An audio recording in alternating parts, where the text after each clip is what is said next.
2 months period ఆగిన తర్వాత bleeding అవుతుంది. ఇది మిస్క్యారేజ్ అయిందా లేకుంటే పీరియడే లేట్గా వచ్చిందా అనేది ఒక్కొక్కళ్ళు ఒక్కొక్క వర్షన్లో అనుకుంటూ ఉంటారు. కానీ మనకు డిఫరెన్స్ తెలుసుకోవడం చాలా ముఖ్యం. ఎందుకు డిఫరెన్స్ తెలుసుకోవాలి?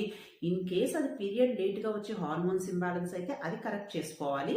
లేదా అది మిస్క్యారేజ్ అయితే ఆ మిస్క్యారేజ్ అవ్వడానికి మనం కరెక్ట్ చేయగలిగిన కారణాలు ఏమన్నా ఉంటే కరెక్ట్ చేసుకుంటే నెక్స్ట్ ప్రెగ్నెన్సీ మళ్ళీ మిస్క్యారేజ్ అవ్వకుండా చూసుకోవచ్చు. కాబట్టి డిఫరెన్స్ తెలుసుకోవడం ఇంపార్టెంట్.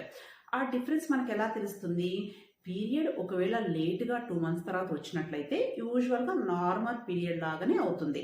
అదే మనకి మిస్క్యారేజ్ అయితే ఏమవుతుంది? పీరియడ్ బ్లీడింగ్ అనేది కొంచెం హెవీగా క్లాట్స్ లాగా అండ్ అబార్షన్ అవుతుంది కాబట్టి సివియర్ పెయిన్తో వస్తుంది. అండ్ మెయిన్ థింగ్ ఏంటి అంటే యూరిన్ ప్రెగ్నెన్సీ టెస్ట్ అనేది మిస్క్యారేజ్ అయినప్పుడు పాజిటివ్ వస్తుంది అనమాట.